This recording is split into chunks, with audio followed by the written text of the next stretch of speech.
નમસ્કાર વિદ્યાર્થી મિત્રો, અગાઉના લેક્ચરની અંદર આપણે સમાંગ સંતુલન અને વાયુમય પ્રણાલી માટે સંતુલન અચળાંકની આપણે સમજૂતી પ્રાપ્ત કરી છે. આજે આપણે લગતા આપણે કેટલાક એક્ઝામ્પલ આપણે કેલ્ક્યુલેટ કરીએ.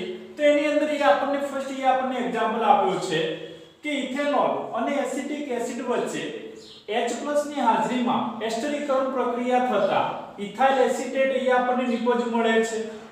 ધારો કે આ પ્રક્રિયામાં 1 મોલ એસિટિક એસિડ અને 0.18 મોલ ઇથેનોલ લેવામાં આવ્યા છે, તો સંતુલન સમયે 0.171 મોલ ઇથાઇલ એસિટેટ મળે છે. તો આ પ્રક્રિયા માટે આપણે સંતુલન અચળાંકની આપણે ગણતરી કરવી છે. તો ફર્સ્ટ આપણે ઇથેનોલ અને એસિટિક એસિડ વચ્ચેની આપણે એસ્ટરીકરણ પ્રક્રિયા માટેની આપણે ઇક્વેશન લખીએ. તો CH3COOH જેને આપણે એસિટિક એસિડ તરીકે ઓળખો છો અને CH3CH2OH એટલે કે ઇથેનોલ આલ્કોહોલ તરીકે આપણે ઓળખીએ છીએ.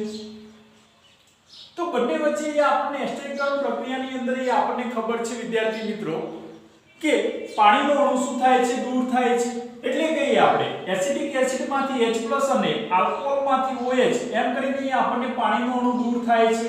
તો અણુઓથી આપણને નિપજ મળે છે CH3COO CH2 CH3 અને સેકન્ડ આપણને H2O આપણને નિપજ તરીકે આપણને સાઇડ પ્રોડક્ટ તરીકે મળે છે. તો આપણને રિએક્શન આપણે કમ્પ્લીટ કરી છે CH3COOH ઇથેનોલ. તો આપણને ઇથાઇલ એસિટેટ આપણને મળે છે. તો આના માટે આપણે સંતુલન અચળાંક આપણે શોધવો છે. તો શરૂઆતની આપણે વાત કરીએ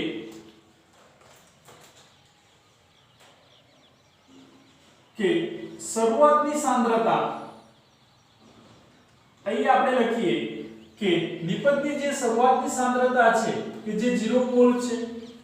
પ્રક્રિયાની અંદર આપણે વાત કરીએ કે ઇથેનોલ અને એસિટિક એસિડ વચ્ચે પ્રક્રિયા થાય છે. ધારો કે 1 મોલ એસિટિક એસિડ છે.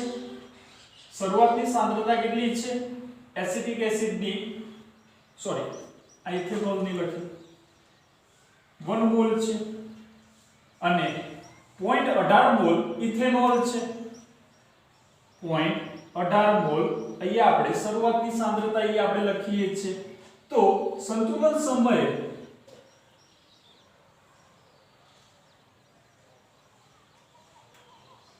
આપણે સાંદ્રતા આપણે લઈએ કે સંતુલન સમયે સાંદ્રતા જે છે કે આપણને આપેલી છે કે સંતુલન સમયે ઇથાઇલ એસિટેટ જે મળે છે કે જેની સાંદ્રતા આપણને કેટલી છે 0.171 છે. H2O ની પણ 0.171 છે. તો આપણે પ્રક્રિયકની જે સાંદ્રતા જે છે એ 1 માંથી આપણે બાદ કરીએ તો 1 - 0.171 મોલ થશે અને ઇથેનોલ માટે થશે 0.18 - 0.171. ઓકે. તો ધેરફોર આપણે આન્સર આપણે લખી શકીએ છીએ 0.829 અને આના માટે આપણને આન્સર મળે છે 0.009 અને 0.171 અને 0.171. તો ધેરફોર આપણે સંતુલન અચળાંક આપણે કેસી શોધવો છે. તો નિપજની સાંદ્રતા ભાગ્યા પ્રક્રિયકની સાંદ્રતા CH3COO C2H5 H2O divided by પ્રક્રિયકની સાંદ્રતા CH3COOH C2H5 OH. તો આપણેની વેલ્યુ આપણે પુટ આઉટ કરીએ કે ઇથાઇલ એસિટેટ માટે આપણને છે કે 0.171 0.171 ડિવાઇડ બાય એસિટિક એસિડ માટે આપણને છે 0.829 મોલ અને ઇથેનોલ માટે આપણને મળ્યું છે 0.009 મોલ. તો આપણે સંતુલન અચળાંક આપણે ગણતરી કરી શકીએ છીએ. આપણને આન્સર મળે છે 3.92. તો વિદ્યાર્થી મિત્રો આપણે શરૂઆતની સાંદ્રતા આપણને જે આપેલી છે એ લખીએ છીએ પ્રક્રિયક અને પ્રક્રિયકની આપણી અંદર આપણે વાત કરીએ કે એસિટિક એસિડ 1 મોલ છે અને ઇથેનોલ 0.18 મોલ છે એ સમયે આપણે નિપજની સાંદ્રતા અહીંયા આપણે 0 મોલ લીધી છે સંતુલન સમય સાંદ્રતા અહીંયા આપણને આપેલી છે નિપજની ઇથાઇલ એસિટેટ 0.171 છે અને H2 0.171 છે તો અહીંયા આપણે પ્રક્રિયક જે આપણને મોલ આપેલા છે એમાંથી બાદ કર્યા છે અને અહીંયા આપણે સંતુલન અચળાંકની અહીંયા આપણે ગણતરી અહીંયા આપણે કરી છે સેકન્ડ એક્ઝામ્પલ ની અંદર આપણે વાત કરીએ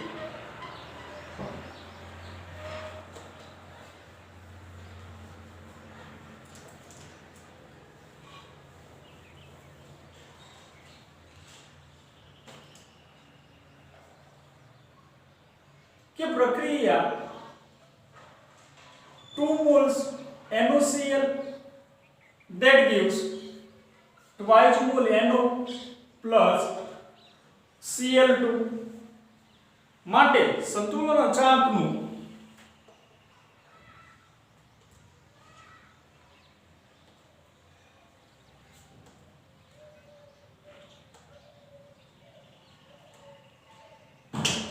Kp નું મૂલ્ય અહીંયા આપણને 1060 કેલ્વિન તાપમાને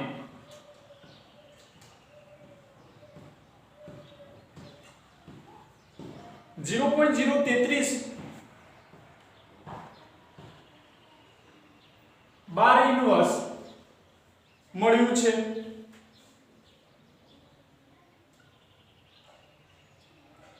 તો આ પ્રક્રિયા માટે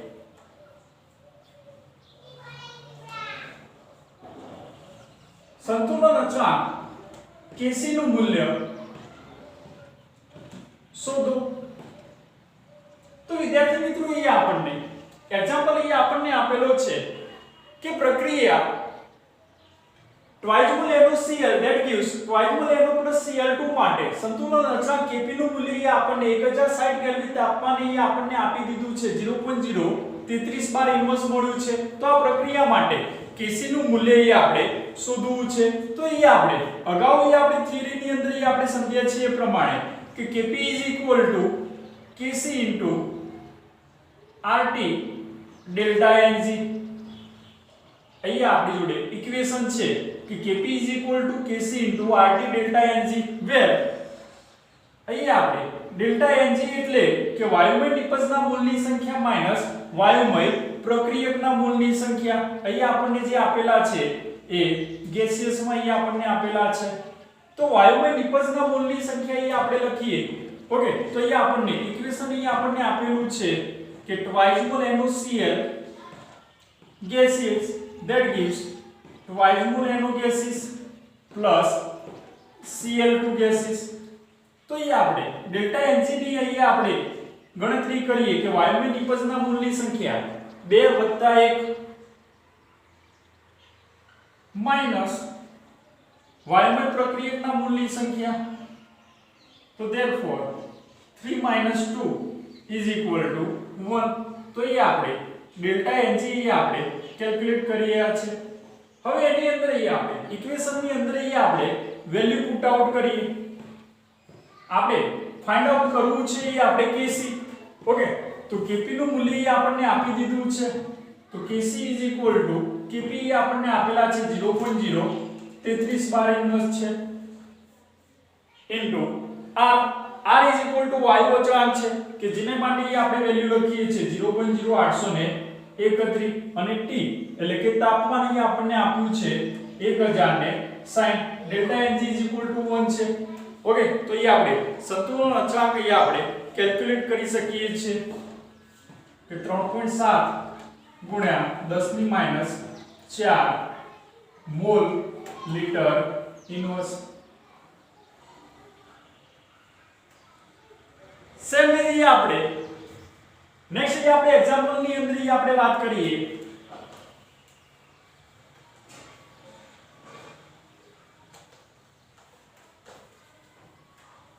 કે કોયડા નંબર 7.3 અહીં આપણને આપેલો છે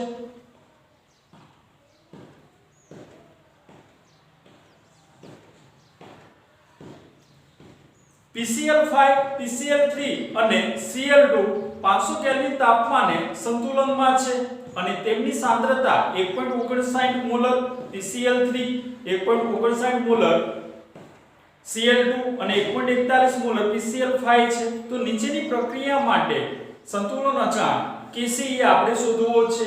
તો એ આપણને રિએક્શન અહીં આપણને આપેલી છે PCl5 that gives PCl3 Cl2. આ પ્રક્રિયા માટે આપણે સંતુલન અચળાંકની આપણે ગણતરી કરવી છે.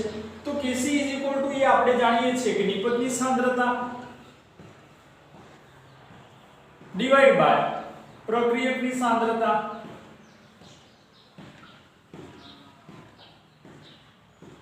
તો અહીંયા PCl3 અહીંયા આપણને સાંદ્રતા અહીંયા આપણને આપેલી છે PCl3 અને Cl2 કે બંનેની અહીંયા આપણને સાંદ્રતા અહીંયા આપણને આપી છે 1.59 નો અહીંયા આપણે સ્ક્વેર લખી શકીએ અને PCl5 કે જેની સાંદ્રતા અહીંયા આપણને આપી છે 1.41.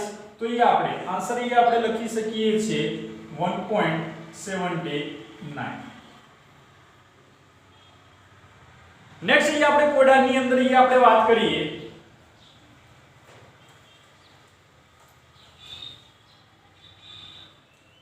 કોયડા નંબર 7.4 જે મોસ્ટ આઈએમપી એક્ઝામ્પલ તરીકે છે કે કોયડા નંબર 7.4 ની અંદર આપણે વાત કરીએ કે CO gases plus H2O gases that gives CO2 gases plus H2 gases પ્રક્રિયા માટે સંતુલન અચળાંક Kc નું મૂલ્ય 800 કેલ્વિન તાપમાને 4.24 છે. 800 કેલ્વિન તાપમાને સંતુલને CO2 H2 CO અને H2O ની સાંદ્રતા ગણો. શરૂઆતમાં માત્ર CO અને H2O જ હાજર હતા અને તેમની સાંદ્રતા 0.10 મોલર છે. તો એ આપણે રિએક્શન એ આપણને વિદ્યાર્થી મિત્રો એ આપણને આપેલી છે કે CO gases plus H2O gases that gives CO2 gases plus H2 gases. માટે એ આપણે લખી શકીએ કે શરૂઆતની સાંદ્રતા જે છે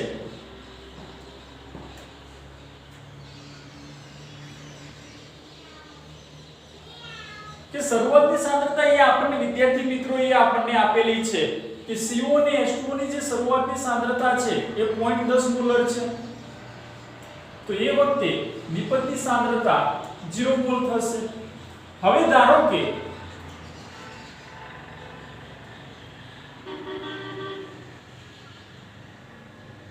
નિપજની સાંદ્રતા x મોલ છે તો માટે સંતુલન સમયે એની સાંદ્રતા એ આપણે લખી શકીએ કે સંતુલનની સાંદ્રતા નિપજની સાંદ્રતા કેટલા મોલ થશે x મોલ. ત્યારે પ્રક્રિયકની જે સાંદ્રતા છે એ આપણે લખી શકીએ છીએ કે 0.1 x અને 0.1 x થશે. તો therefore અહીંયા આપણે નેક્સ્ટ અહીંયા આપણે સંતુલન અચળાંક અહીંયા આપણે Kc શોધી શકીએ કે Kc નિપજની સાંદ્રતા ભાગ્યા પ્રક્રિયકની સાંદ્રતા એટલે કે x x એટલે કે x² માઈનસ ભાગ્યા 0.1 x નો સ્ક્વેર થશે પ્રક્રિયકની સાંદ્રતા. તો એ આપણે વિદ્યાર્થી મિત્રો એ આપણે સંતુલન અચળાંક Kc નું મૂલ્ય આપણને આપી દીધું છે કેટલું છે 4.24 છે. તો therefore આપણે x ને કરતા કરીએ કે x² = 4.24 into 0.1 x નો સ્ક્વેર. તો therefore x² = 4.24. હવે એ આપણને 0.1 x નો સ્ક્વેર એ આપણને વિદ્યાર્થી મિત્રો આપ્યું છે એટલે કે a b નો સ્ક્વેર એ આપણે વાત કરીએ તો એ આપણે સાદું રૂપ એ આપણે આપીએ તો 0.001 થશે. સોરી 0.01 પ્લસ અહીંયા આપણે લખી શકીએ x² - 0.2x એટલે કે a - b સ્ક્વેર એટલે કે a સ્ક્વેર વત્તા 2ab ઓકે એ રીતનું અહીંયા આપણે સાદું રૂપ અહીંયા આપણે આપીએ છીએ તો therefore અહીંયા આપણે કૌંસ છોડીએ છીએ તો અહીંયા મલ્ટીપ્લિકેશન કરીએ છીએ તો a સ્ક્વેર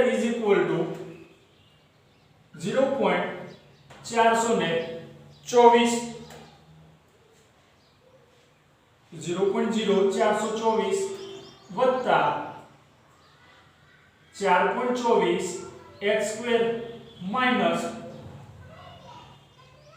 0.848x થશે તો therefore x વાળા પદો અહીંયા આપણે લાવીએ તો બાદબાકી થશે તો 3.24x square minus 0.848x 0.848x વત્તા 0.0424 ઇઝ ઇક્વલ ટુ અહીંયા આપણે 0 લખી શકીએ તો therefore અહીંયા આપણને લાસ્ટ અહીંયા આપણને ઇક્વેશન મળ્યું છે 3.24x સ્ક્વેર માઈનસ 0.848x વત્તા 0.0424 તો અહીંયા આપણે ધારી શકીએ કે a ઇઝ ઇક્વલ ટુ અહીંયા આપણને મળ્યું છે આ એક પદ છે તો a is equal to 3.24 b is equal to અહીંયા આપણને મળ્યું છે 0.848 અને c ઇઝ ઇક્વલ ટુ અહીંયા આપણે લખી શકીએ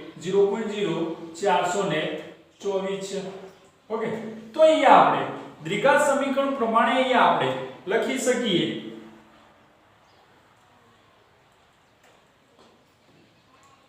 દ્વિઘાત સમીકરણ પ્રમાણે અહીંયા આપણે લખી શકીએ કે x ± b okay x − b ±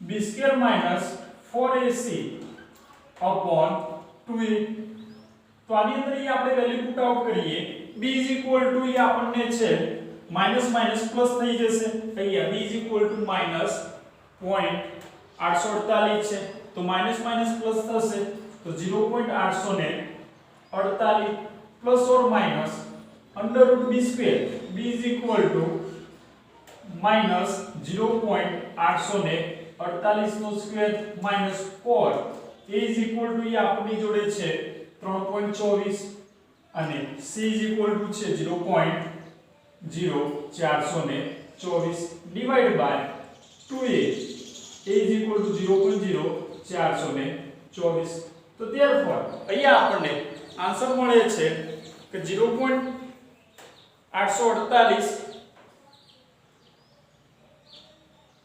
± 0.4118 ભાગ્યા આનો જે આપણે ગુણાકાર મળે છે 6.48 તો therefore અહીંયા આપણે પ્લસ ઓર માઈનસ છે તો એક વખતે સરવાળો કરીએ ને એક વખતે બાદબાકી કરીએ તો 0.848 0.4118 ભાગ્યા 6.48 તો એના માટે અહીંયા આપણને આન્સર મળે છે 0.067 અને x2 એ આપણે લઈએ તો બંનેનો એ આપણે સરવાળો કરીએ 0.848 પ્લસ 0.4118 ભાગ્યા 6.48 તો એ આપણને આન્સર મળે છે 0.194 તો એ આપણને આન્સર એ આપણને જે મળ્યો છે તો એની અંદર એ આપણે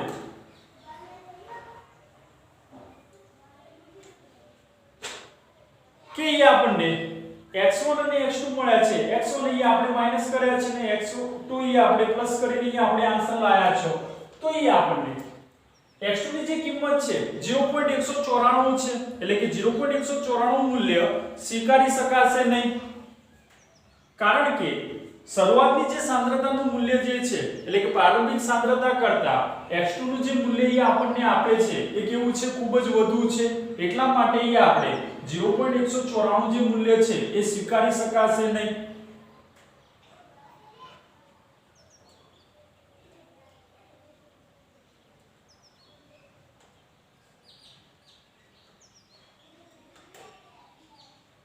કે 0.194 મૂલ્ય જે છે વિદ્યાર્થી મિત્રો અહીં આપણે સ્વીકારી શકતા નથી, કારણ કે પ્રારંભિક જે સાંદ્રતા છે એના કરતા 0.194 મૂલ્ય કેવું છે, ખૂબ જ વધુ છે, એટલા માટે આપણે સ્વીકારી શકતા નથી. તો અહીં આપણે વેલ્યુ આપણે પુટ આઉટ કરો.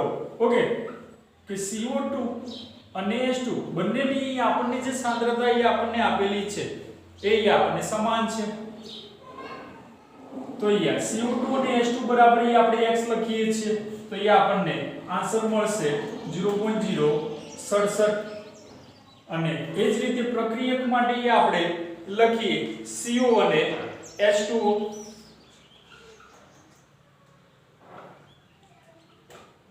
તેના માટે આપણને આન્સર હતો 0.1 x. એની અંદર આપણે વેલ્યુ પુટ આઉટ કરો, x 0.067. તો અહીંયા આપણે CO અને H2O માટે આપણે સાંદ્રતા આપણે શોધી શકીએ છીએ 0.033.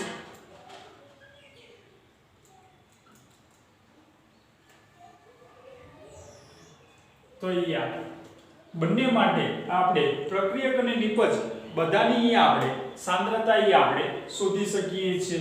તો વિદ્યાર્થી મિત્રો આપણે આજના લેક્ચરની અંદર આપણે સમાંક સંતુલન અને વાયુમય પ્રણાલી માટેના સંતુલન અચળાંકને આધારિત આપણે એક્ઝામ્પલ આપણે કેલ્ક્યુલેટ કર્યા છે. નેક્સ્ટ લેક્ચરની અંદર આપણને સેકન્ડ ટાઇપ્સ જે આપણને આપેલો છે વિસમાંક સંતુલન, એની વિશે આપણે સમજૂતી પ્રાપ્ત કરીશું. Thank you.